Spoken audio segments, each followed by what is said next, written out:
Buenas tardes, alumnos. El motivo de la grabación de este video es para retomar su trabajo en la guía. Recuerden que su examen es el jueves 28 de mayo. El martes 26 y el miércoles 27 tenemos las asesorías en Meet. Y bueno, para que estén preparados. Bueno, a la hora pues he recibido muy poquitas guías. Espero que me entreguen más, sobre todo para que yo les pueda dar su retroalimentación. Bueno, vámonos directo a las preguntas. En la primera pregunta dice dos características del estamento de la monarquía o del, bueno, el rey se refiere específicamente al rey.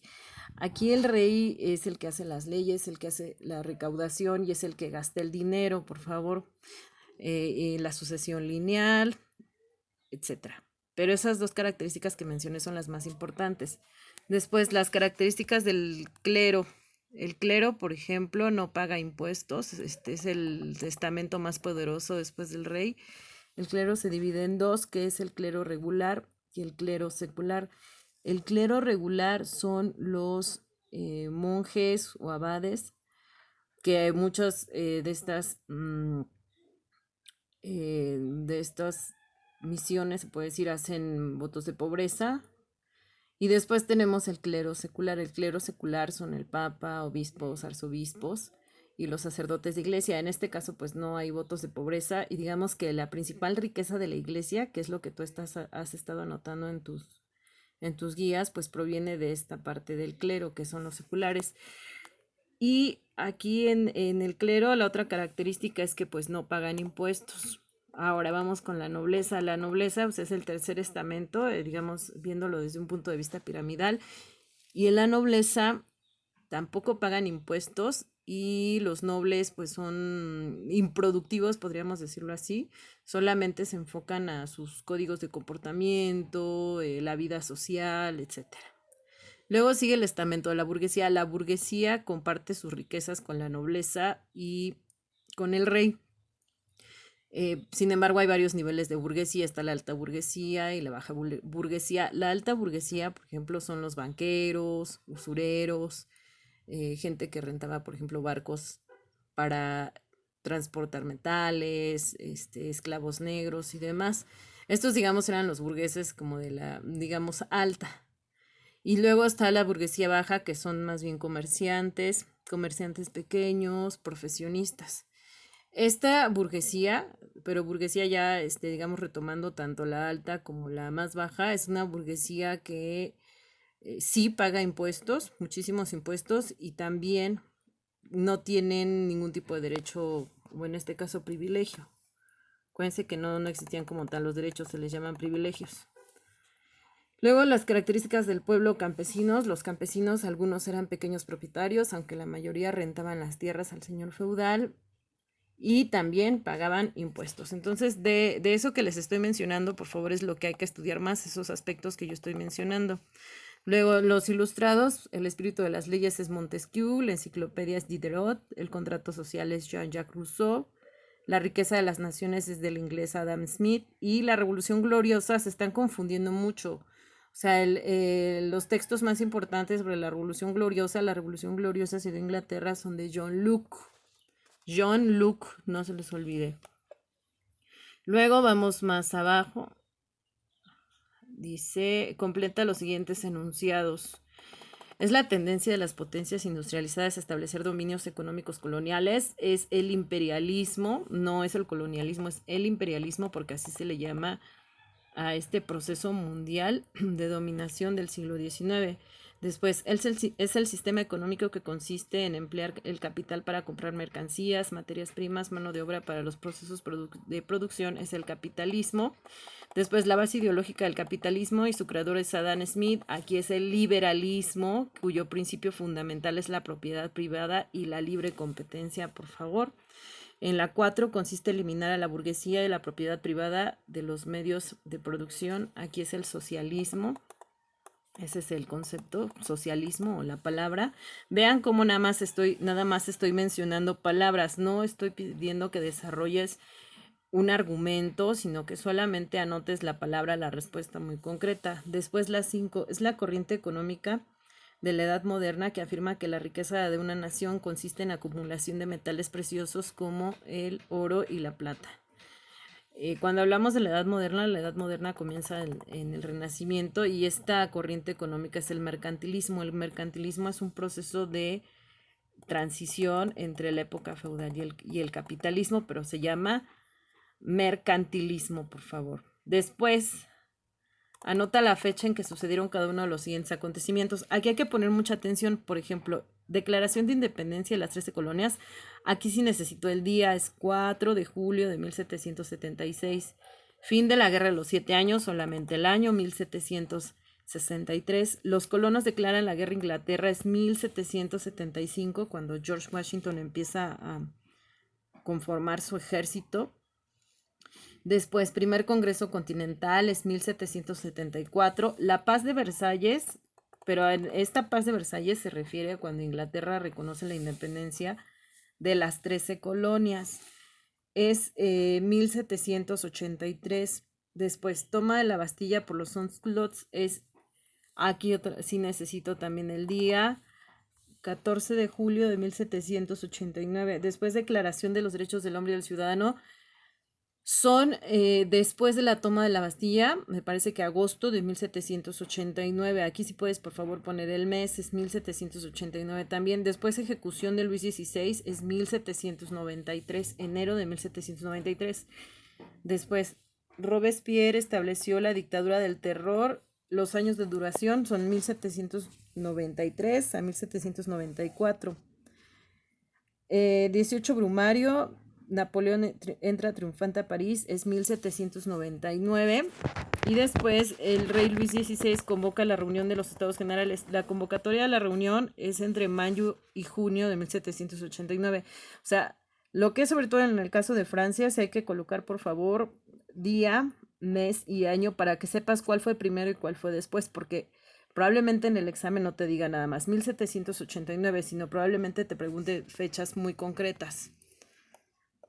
Ahora, vámonos a la siguiente parte, que es, está bajando, 4 aspectos del fascismo: país, representante, partido y principios. Por ejemplo, fascismo pues, es italiano, el representante es Benito Mussolini, el partido es el partido fascista. Y los principios está basado, el principio fundamental es ir en contra del pensamiento socialista. Entonces vean cómo les estoy pidiendo los 4 aspectos, porque nada más me están escribiendo uno, me están escribiendo cosas que quién sabe de dónde sacan. Bueno, lo digo porque de repente no están leyendo bien la pregunta y ya te está diciendo 4 aspectos. El nazismo, pues igual país, Alemania, representante, Hitler. El partido es el Partido Nacional Socialista, el partido nazi, y los principios son el antisemitismo, también son anticomunistas o antisocialistas. Y lo mismo con el falangismo. El falangismo, ustedes en vez de representante están escribiendo quién creó el concepto, pero no necesitamos quién creó el concepto, necesito el representante. En este caso, pues es el que lleva a cabo todo digamos, la infraestructura de este estado falangista o fascista al estilo español, pues es Francisco Franco, y también se les está pasando, ¿sí? Entonces, por favor, esa parte, lean bien los elementos que les está pidiendo. Ahora, unificaciones. Dice características de cada proceso según se te pida. Obviamente no hay que escribir todo una página, sino ahí en esas 4 líneas te cabe perfectamente. Por ejemplo, la unificación italiana, el objetivo, recuerda que era unir las 2 Sicilias, y los personajes son 2, es Giuseppe Garibaldi y el otro Víctor Manuel, el rey Víctor Manuel de Nápoles. Ahora, la unificación alemana igual, es muy concreta la respuesta. La unificación alemana es la hegemonía de Prusia sobre el resto de los principados alemanes. El personaje pues es Bismarck y el otro es Guillermo I. Y así, o sea, hay que ir viendo como los aspectos más concretos para que sea fácil para ti estudiar y también para mí poder revisar. Después de la guerra franco-prusiana, las características, pues es también la búsqueda, más que búsqueda, es el conflicto entre la hegemonía de Francia y los prusianos. Esta guerra, recuerda tú, termina con el triunfo de los prusianos sobre Francia en plena Comuna de París, en pleno gobierno obrero, y termina con la unificación de Alemania. Incluso es en Versalles donde Guillermo se digamos, se corona como emperador. Acuérdense que él decía, a mí no me llamen emperador de los alemanes, a mí llámenme perdón, a mí no me llamen emperador alemán, a mí llámenme emperador de los alemanes, ¿no? Como que lo más propio. Pero bueno, finalmente esta guerra termina con la coronación de este señor Guillermo I en Versalles. Entonces ahí, por favor, los personajes, el personaje francés más importante es Napoleón III, les digo porque no lo están anotando. Ahora, la Revolución Rusa 1905 a 1917. A ver, Revolución Rusa, pero son dos revoluciones. Es que nada más están poniendo la de 1917. Son dos. La de 1905 es la de febrero, después de que los rusos habían perdido con los japoneses. Y la de 1917 es la de octubre, que es donde está Lenin, Trotsky, ¿no? Y el establecimiento del sistema socialista. Bueno, entonces, por favor. Ahora, por cada virreinato, los países actuales que comprendían dichos virreinatos, capitanías o imperios. Este tema nosotros lo habíamos hecho con unos mapas y también unos esquemas que están en tu libreta. Por favor, para la guía, toma en cuenta lo que viene en el libro, lo que viene en tu libreta y lo que viene en las diapositivas que yo te he estado proporcionando por plataforma. Nueva España nada más es el sur de Estados Unidos, los territorios que nos habían robado los norteamericanos después de la guerra, que es Alta California, Nuevo México y Texas. Después el actual territorio de México y vamos a incluir Guatemala también. Bueno, luego viene Perú. Perú pues solamente es el actual país Perú, más la parte sur de Ecuador. Río de la Plata, pues aquí son varios países, pues obviamente hay que poner Argentina, Uruguay, Paraguay. Y decíamos que una pequeña parte del sur de Chile, nada más. Centroamérica y el Caribe, pues obviamente no son virreinatos, son islas, son las Antillas también. Entonces en Centroamérica y el Caribe es Cuba, Haití, Santo Domingo, o sea, estas islas que están en el Caribe. No metas, por favor, Panamá, no metas, o sea, más bien aquí enfócate en las partes del Caribe. Después el Imperio de Brasil, pues sería Brasil más las Guyanas, nada más, no hay que poner más. Después el Virreinato de Nueva Granada, pues ya sabes, Panamá, Ecuador, Colombia y Venezuela, incluso una Guyana también. Después el de los BRICS, creo que ahí no tuvieron problema. La característica de la primera crisis mundial del capitalismo es una crisis de sobreproducción en 1929, el crack, se le conoce como el crack o el jueves negro, perdón, también. Después el despotismo, aquí hay que completar estos enunciados, dice el despotismo ilustrado, el rey comparte el poder o por lo menos reconoce la existencia es el parlamento aquí, por favor. Ciencia que estudia la producción y distribución de la riqueza, pues es la economía. La economía durante la Edad Media aquí se basó en dos aspectos, el comercio y la agricultura, por favor. Sí, también quizá la ganadería, pero como tal la economía es la agricultura y el comercio. Es la obra más representativa de la Ilustración, pues es la enciclopedia, nombre que recibían los países enemigos de Napoleón Bonaparte. Se le llama la Santa Alianza, por favor. Características de la producción fordista y la producción toyotista. La producción fordista es en serie y la producción toyotista es automatizada. El fordismo viene a principios del siglo XX en Estados Unidos y el toyotismo viene más o menos en 1970. Sí, es en 1970 en Japón. El toyotismo es más automatizada la producción porque ya se utilizan la robótica, sobre todo brazos automáticos. De hecho, los que ensamblan los autos está automatizado totalmente, son brazos robóticos. Todo gira toda esta producción toyotista, por ejemplo, gira en torno a los tiempos, ¿no? Y a la competencia internacional de prototipos, etcétera. Bueno, entonces Fordista es en serie, es una producción en serie y la toyotista es automatizada.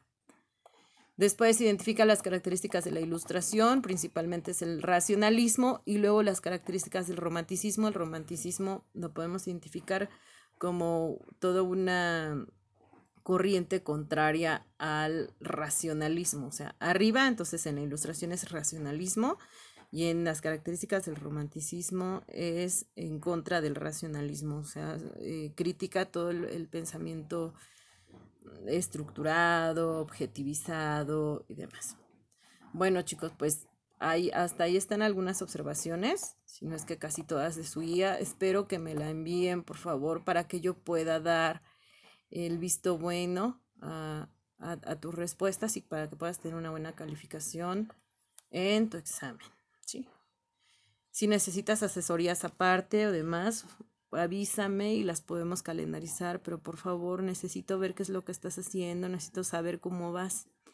Bueno, es todo. Gracias.